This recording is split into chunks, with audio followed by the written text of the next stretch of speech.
Hello everybody. So I haven't posted any videos for the last couple of weeks. I had a back surgery done 2 weeks ago on Thursday, so this is day 15.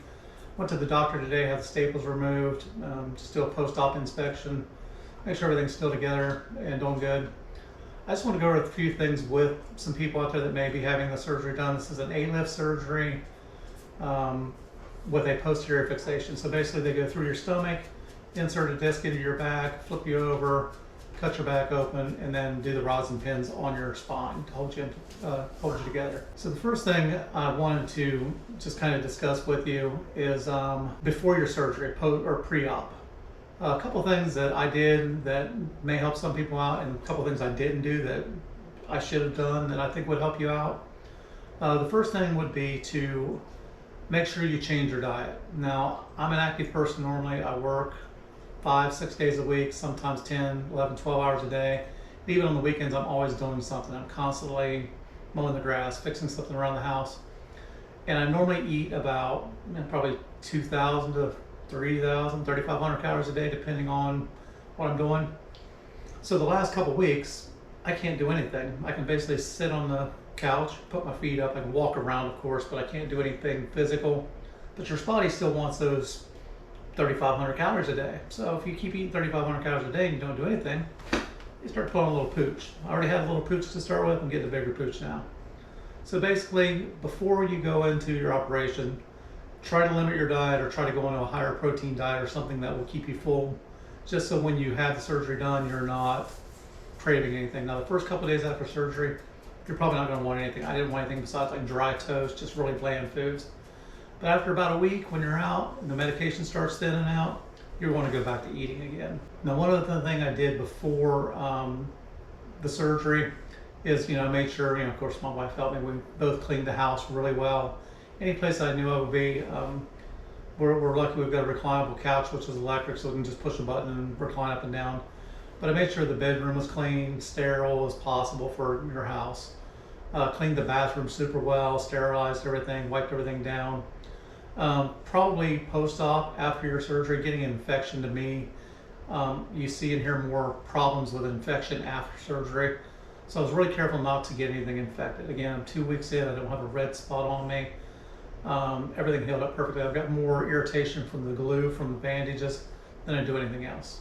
The incision's perfectly clean, but I took care of it. I made sure I kept it dry. I don't really have a script that I'm going by. I kind of wrote down a outline, but I'll go off script. I'm going to bounce all over the place. I don't do this for a living. I'm not a vlogger.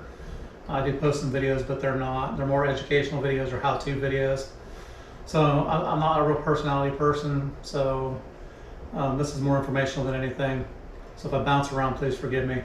But another thing you want to do is, back to the meal thing and lowering your calories, is maybe prep a few meals. So I was in the hospital for 3 days. So you can't really prep 4-course meals, all the way through the week. But make sure you have something that when you come home that it's easy for you to fix or your spouse to fix or whoever's helping you for the first few days. Make sure you have something ready to go or ready to cook relatively easily. And again, I would consider bland foods. Think of things when your stomach's upset that you can eat. And also remember, if you're doing the A-lift, when they do the incision here, they put their hand inside of you and take everything in your sac, your intestines, everything it gets pushed to the side so they can get to your spine in the back. So when all this stuff goes back together, it's got to reset, readjust, and get back to normal. So if you eat a bunch of foods that don't agree with you, you're just going to create pain and suffering for yourself. Okay, post-op.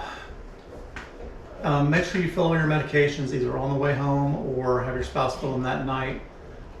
They gave me a couple Percocet when I was leaving the hospital. That way I wouldn't have to, suffer when I got home. Because it is painful. The hardest part is getting up and getting down from where basically they cut you, they pull everything apart. They didn't cut any muscle on me, so they basically stretched all my muscles apart. So it's basically like having really bad pulled muscles in your abdomen and in your back. So my pain was mostly achy muscle pain and mostly through my belly, nothing in my back hardly at all. So basically fill your medications. You want to get a non-aspirin medication. So basically a Tylenol, something that has non-aspirin in it. So when you do start coming down off the Percocet or you don't want to take the Percocet or whatever your doctor prescribes, you can take a pain pill without having to take a narcotic. I was off my pain medication Sunday, this past Sunday, so I've been off pain meds for 4 days now. The other thing to remember is to get a stool softener, maybe a laxative, something that'll help your stomach, because again, once they move everything around, it takes a few days for everything to get going, and when it starts going, not always the most comfortable in the world. Nobody wants to talk about that, but it is what it is. Make sure you pick up a bottle of betadine. You want to pick up some sterile dressings. Your incision may be different than mine. Mine was about 10 inches on my back. My stomach was probably 6 or 8 inches. So my stomach's from here to here. My back was a little bit longer incision. So depending on your incision size, you can get sterile bandages at CVS, Walgreens, local pharmacy. Just make sure they're sterile. Get a betadine solution, clean everything up. Now my front dressing I took off after a few days because it's steri strip shut, and I'm super glued on the front. The back is internal dissolvable stitches, glue, and then it was stapled on the back. So the back I kept with a sterile bandage over it for the entire 2 weeks. After a few days I was able to shower, dry it off, and put the bandage back on. It was probably, I want to say it was 5 days, 6 days before I could actually take a shower. But again, same thing. As soon as you're in the shower, you're out of the shower, dry it off and put the bandage back on. You want to keep it clean at all costs. The incision's about that far above your crack, so make sure anytime you go to the bathroom, baby wipes, sanitary wipes, some sort of like bathroom toilet wipes, soap and water, because infection again is terrible, and your band-aid is going to go right down to the crack. So there's no polite, easy way of saying that, but if you get stuff in there, you get an infection, and fecal matter is terrible. It can possibly kill you. So keep everything clean. Speaking of clean and dry, the hospital sends home a bottle of sterile or medicated body wash they give you to start using for the first couple of days before your surgery. I actually used that post-surgery until I could start taking full showers again. So I used a medicated body wash just to make sure there's no bacteria or anything on your wounds. Again, dry them immediately. And the last thing I would pick up if I were you is some sort of throat lozenger. Now, of course, they intubate you, so you've got a tube down your throat. My voice was good for the first couple days. After that, I started losing my voice after I talked for a while. So I don't know if it was just irritation, a little bit of vocal coordination. I don't know, but I couldn't talk after a couple days. And I've got some other videos, so I did a daily vlog up through the first, week or so, and then I spread it out a few days. So I'll cut some of that in through this video, or I might just do a separate video with those. But you'll hear I can barely talk in some of those videos. So make sure you get a throat lozenge of some sort. Now, if you want a Halls or something medicated, you can probably do that, but it's probably going to irritate your throat even more because your throat's already had a tube pulled out of it. So I ended up going with like a Luden's Cherry, just the ones that almost taste like candy. But that was enough to actually keep your throat and your vocal cords moist enough you could actually talk. So items to keep around the house or have around the house when you're done with the surgery. Basically, you want some loose clothes, sweat pants, sweat shorts, loose shirts, because again, your incision runs through there. They're covered up, but it gets irritated when things rub back and forth. Your incision is going to go right across your pant line. So if you put pants on and you tighten with a belt or a buckle or something, it's not going to be real comfortable. If you do it, more power to you. But me, sweatpants for the last 2 weeks. I did put regular clothes on today when I went to the doctor. It didn't kill me, but I'm 2 weeks in now. But when I got home, I went back to the sweatpants again just because it's more comfortable when I'm at home. So make sure you have loose pants. The other thing to remember is wherever you're going to be, if you're going to be in your living room, if you're going to be in your kitchen, dining room, bedroom, wherever you're going to spend your time at. Mine went from the bedroom to the living room. Make sure you can get up and down. So think about, you can't use your arm, your stomach or your back muscles to sit down or stand up. So by the bathroom, let's say you're going to sit down on the toilet, make sure your counter's handy, or you can hold on to something while you're sitting down and standing back up. If not, run to Lowe's, somewhere like that. Get a couple of the cheap handicap grab bars so you've got actually something you can hold on to or pull up on. If not, at least for the first few days, you're going to have somebody in there with you picking you up off the toilet or helping you down on the chairs. Now getting on the couch and stuff like that, again, I got really lucky because we already have a nice recliner. So I can sit down in the recliner and just push the button. But even that, there's times where you just get in the wrong position, you'll have to have some extra pillows and just pack yourself in to where you're comfortable. But once you normally get in a good position, you lay back. Once you're there, you're there. It took about a week before I could lay on my side any at all. And until probably last night or the night before was the first couple nights I could sleep on my side. And I'm a side sleeper, so that was really uncomfortable for me. But basically, about 2 weeks before I could fully sleep on my side and get almost a good night's sleep. The medication, if you're still taking the medication of course helps, because if you're sleeping on your side, you take Percocet at 9 or 10 o'clock, you're going to wake up at 2 or 3 o'clock in the morning. Or if you twist or turn in the middle of the night, you're going to pull something in, it's going to wake you up and you're going to want to take another one. So probably the last thing, I made a category called unexpected, because there were things that you expect when you go to surgery, and you're going to hurt, things are going to hurt. And then there's unexpected things that you don't really think about. Well, what do I do now? Or I wasn't really expecting that. One of my biggest pains, literally, was the bone marrow draw. So when they did my Alif, and they may do this with yours, they should, if not, you should check with your surgeon and find out.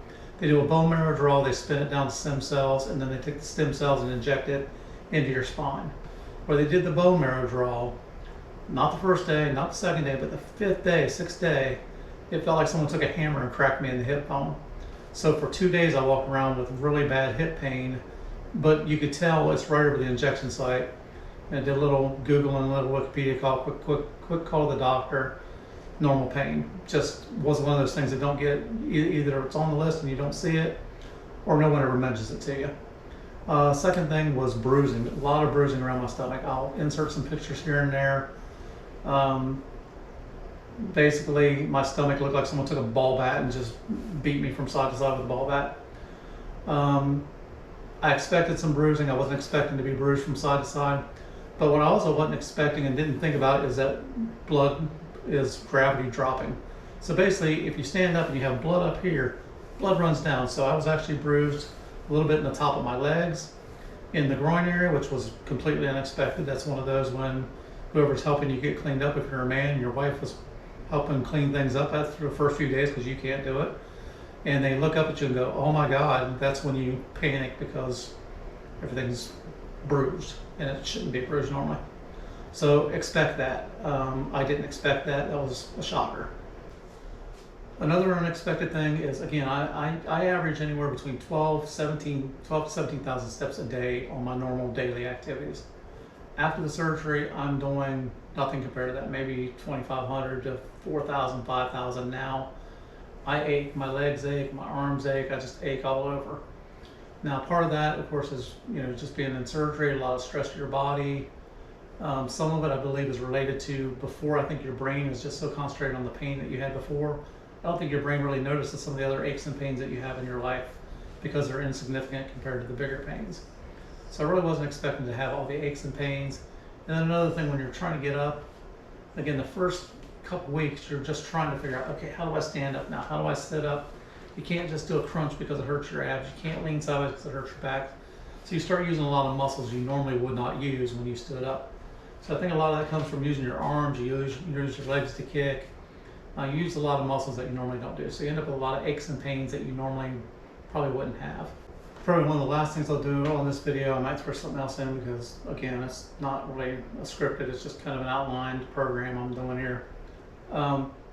Basically, my timeline, day 1 of surgery, after I woke up from surgery, had some apparently epic coming out of anesthesia fail that my wife didn't tape, which the whole family's upset because she didn't tape it, because that would have been my YouTube start right there. Apparently I was wearing a blueberry beret on my head when I came out of surgery speaking French. So later that afternoon, basically, I don't remember much. It was probably, I want to say 8 or 9 o'clock at night. My surgery was at 8 in the morning, so 8 or 9 o'clock at night. So probably 12 hours later, I remember starting to become aware of what was going on around me. Couple more Percocet. I think I ate something for dinner. It wasn't much. It was just something really bland. I think I was on a liquid diet first day. So I had some like chicken broth or beef broth or something like that. Basically a bouillon cube and a cup of water is what I had for dinner that night. The other big pain, which besides the hip pain I wasn't expecting, was the cath. Cath was terrible. So basically at 2:30 in the morning, they pulled my catheter out, which was phenomenal. If you've never had that done before in your life, expect nothing but fun stuff. If you've had it done, I feel sorry for you. Don't want to do that again. So after the catheter was out, and then they got you with leggings on. So they got, not leggings, but the air pillows basically that blow up, keep you from getting blood clots in your legs. So even after they pull the cath out, if they don't disconnect your leggings, you still can't go to the bathroom. You still need a nurse to come help you get to the bathroom. So once you get, the point where you get your leggings off, they'll walk you to the bathroom the first couple times. You're probably going to need help getting up and getting down the first couple times you try to sit down, because everything is just sore, you're loopy, you're still in a haze. Once you get past that, by the next morning, 3 o'clock in the morning, I was getting up and going to the bathroom by myself. They've got grab bars and stuff in there, so I was having no problem standing up. So by day 2, I'm up and semi-mobile by myself. So day 3, I got out of the hospital. I was released in the evening. My drains, they basically wait till your drains stop draining, and as long as there's no infection or anything, I gotta go home. So I gotta go home on day 3.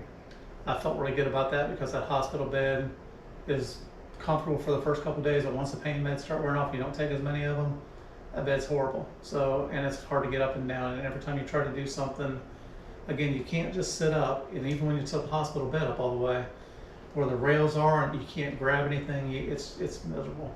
You try to reach over and grab something, you mash the nurse button, or you push another button. So I was really uncomfortable, so I was glad to get out of there.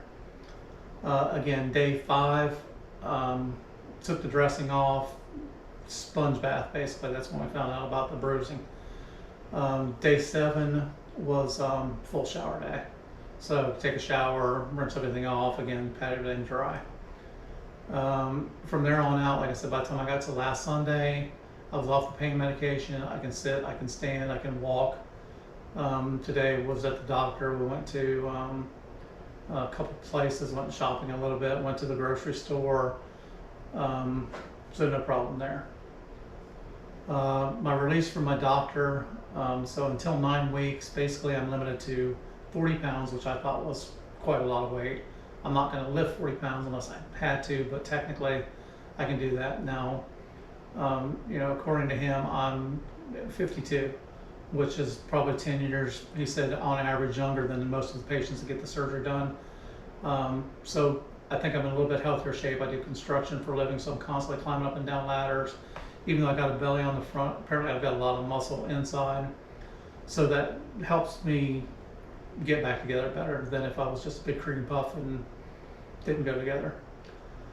So basically I can lift up to 40 pounds. I can bend over. If you got to pick up like a case of water or something, you've got to squat and pick it up like you should be anyhow, because that's probably how I blew my back out in the first place, one of the reasons it got bad. So I need to squat and pick up. The thing you cannot do is twist. So you cannot swing a golf club. You cannot pull a lawnmower starter. There's no lifting and twisting or bending and turning at the same time. All the screws in your back, as you're lifting and turning, your spine, if it's doing this, is going to eventually work those screws loose. They've only been there for 2 weeks so far. They will come out fairly easy. They're not just going to fall out. You're not going to break your back and fall over. But the more you twist and turn, the more those screws are going to get loose. The longer it takes to build bone around, the longer to heal. So I'm going to try to go 9 weeks without actually doing much of anything. The next thing is on your post-op up to your 9 weeks is the bandage is off now. The dressing's off. I've got nothing on my back. The staples are out. The stereo strips are still in the front. They'll fall off eventually. Don't try to pick at them. Just keep showering. Eventually the stereo strips will come loose. Is you can't get it wet. So no creams, no ointments, no Neosporin, no scar cream. Basically nothing at all on that incision. We're in Myrtle Beach, or just outside of Myrtle Beach. It's 97 degrees out today. You can't walk from your house to your car without breaking a sweat. So when you do get sweaty, or if you get dirty or whatever, you need to clean it immediately. So let's say in another week, I should be able enough to go out and push a mower, self-propelled mower. I just got to guide it. I have to steer it. Can't start it. I have to get someone to start it for me, but I can guide it. You're going to get sweaty, but basically the doctor explained, if you do get sweaty, dirty, take a shower. Wash it immediately as soon as you get done. Don't put a shirt on, or well, you already got a shirt on, but don't keep your shirt on with sweat and goo stuck to your back for 3 or 4 hours and let it dry that way. So when you're done, if you do break a sweat or something, It's not the end of the world if you're walking or if you're exercising a little bit. Make sure you keep it clean, and again, keep it dry. If you get bacteria or moisture underneath there and you take Neosporin or scar removal cream or something and put it over, basically what you've done is you've plastered the bacteria into your wound. So if you did have bacteria in it, you put a coating over it, now the bacteria has a place to grow and expand and create a serious infection. Anyhow, I've rambled on for a while now. I don't know if anyone's going to watch this to the end. If you do, thank you very much. Hope the information is informative. I'm going to try to put some pictures and stuff as I'm talking, just to try to keep people more entertained, because again, I'm not an entertainer. I just want people to know what the surgery was like. I'll probably do another video like next week. I was gonna, like I said, I documented most of the days. I was gonna do like a daily thing, and I don't know that people want to see the daily thing. Again, I may do a collage at the end or a montage at the end of it, just short segments of each day with maybe some comments at the below, comments below, basically just saying what was going on in the video at the time or how I felt or what was going on. And I'll try to put a little picture or a little list of materials at the end here too. So basically all the things I talked about, things that you might want to do. And again, it's not a perfect list. This is just what's worked for me. Again, I've healed pretty well. I'm 2 weeks in. I can stand up fine. I have no problems. I can squat. I can bend. I can move my arms. I can lay down in bed. So I'm quite happy with the results. Sitting down, roller chair, just make sure it doesn't roll off from under you. But again, sitting no problems, standing no problems, lying down no problems. So again, if you have a surgery done, I hope it goes this well for you.